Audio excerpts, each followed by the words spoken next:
मिर्गी की बीमारी कहें या दौरा पड़ना एक गंभीर बीमारी, और अगर उसका समय पर इलाज ना किया जाए तो वो और भी खतरनाक हो सकती है। लेकिन संतुलित डाइट से हम इस गंभीर बीमारी को ठीक कर सकते हैं।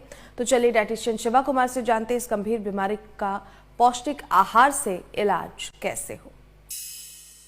हेलो, नमस्ते, सत श्री अकाल। कैसे हैं आप सब? उम्मीद करते हैं सब सेफ होंगे, सुरक्षित होंगे। मैं हूं डाइटिशियन शिवा। आज हम बात करना है सीजर्स के ऊपर, जिसे आम भाषा में कहा जाता है दौरे। 3 चीज़ों से दौरे हैं जो होते हैं, या तो आपके बॉडी में या आपके ब्रेन में केमिकल चेंजेस हैं जो ज़्यादा होने शुरू हो जाते हैं, और उस केमिकल चेंजेस से आपकी बॉडी में चेंजेस आने शुरू हो जाते हैं। या तो आपकी बॉडी बहुत स्टिफ हो जाती है, या आप बहुत जर्की मूवमेंट्स पे चले जाते हैं, या आप बिल्कुल ही अपने आप को गुम हो जाते हैं। आइए इस चीज़ पे बात करें किस टाइप के सीजर्स हैं जो होते हैं और क्या खाना है जो उस टाइम खाना चाहिए। आमतौर पे आप इसको डिटेक्ट नहीं कर पाते अगर आप ईईजी मशीन पे भी चेक करते हैं कि कब दौरा आ चुका है या कब आने वाला है।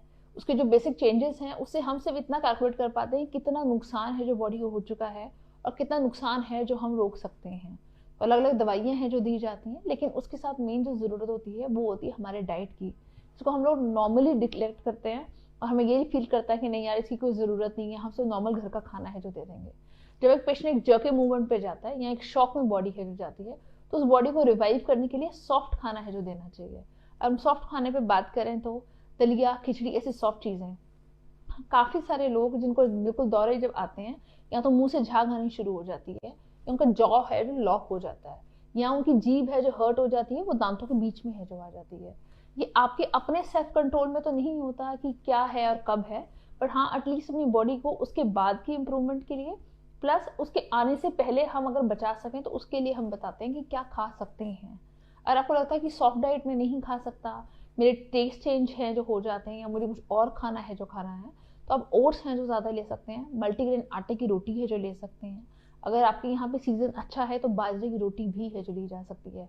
बेसिकली जब आपका इलेक्ट्रॉनिक इम्बैलेंस है जो आना शुरू हो जाता है with in the chemical equations of the body, तो दिक्कतें हैं जो ज़्यादा बढ़ जाती हैं। तो इसमें आप 3 चीज़ों पे काम कर सकते हैं। फर्स्ट, आप सॉफ्ट डाइट है जो ले सकते हैं। सेकंड, जो भी खाना खा रहे हैं उसको स्मॉल पोर्शंस में है जो खाइए, क्योंकि बॉडी इतनी शॉक पे चली जाती है और पर्सन ही इतना शॉक में होता है कि मुझे ऐसा क्या हो गया, राइट, वो चीज़। लास्ट ऑफ ऑल, जितने आप खाना खा रहे हैं उसको फ्रीक्वेंट इंटरवल्स के साथ साथ फ्रूट का इंटरवल्स भी है जो दीजिए। काफ़ी सारे पेशेंट्स या लोग जब किसी को दौरा आ रहा होता है तो वो क्या करते हैं, उसको पकड़ लेते हैं। आप सपोज कीजिए एक हाथ है जो मूव कर रहा है और आपने एकदम से उसको पकड़ लिया, आपने उस पर इतना जोर लगा के पकड़ लिया कि बॉडी का आप जो स्टिफनेस है वो रोक नहीं पाते, और आपको क्रिएट करने के लिए डबल प्रेशर है जो क्रिएट करते हैं। एक तो पेशेंट अपने ही इक्विलिब्रियम बैलेंस में नहीं चल रहा और बिल्कुल हिल रहा है, ऊपर से आपने उसके ऊपर इतना जर्क है जो लगा दिया, उसमें क्या इफेक्ट आ जाएगा, ना तो वो पेशेंट को डैमेज रोकने के बजाय बढ़ के आएगा, ना वो पेशेंट को नुकसान कम नहीं देगा, वो दुगना नुकसान है जो देखे जाएगा। जैसे कि आपने कुछ भी ऊपर से एक्स्ट्रा फोर्स है जो लगा दी, उसके पेशेंट की हो सकता है जीभ है जो उसके दांतों में आई हुई है और आपने एकदम जॉ लॉक है जो हो गया है, आपने और पकड़ लिया उसको टाइटली, तो आप और ज़्यादा डिफिकल्ट है जो चीज़ें कर जाते हैं।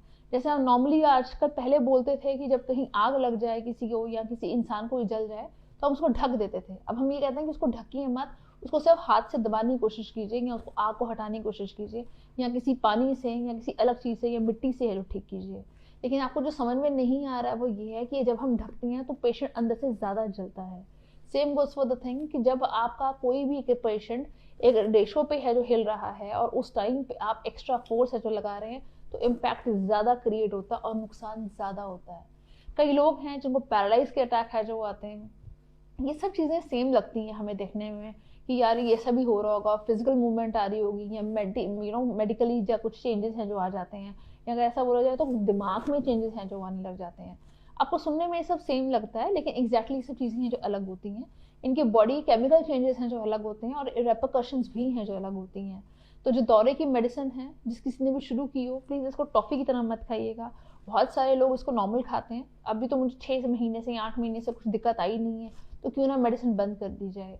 जो 3-3 साल के कोर्सेज होते हैं उन्हें हम 6 महीने के लैब्स में क्रिएट कर देते हैं, और जी हाँ दिक्कतें हैं जो मल्टी फोल्ड टाइम है जो बढ़ जाती है। तो इसलिए प्रॉपर अपना मील है जो खाइए, अपनी मेडिसिन को भी है जो प्रॉपर लीजिए, एंड लास्ट ऑफ ऑल या तो मेडिटेशन कीजिए। मेडिटेशन नहीं करना चाहते तो आपको सेल्फ लाइफस्टाइल टाइम है जो दीजिए।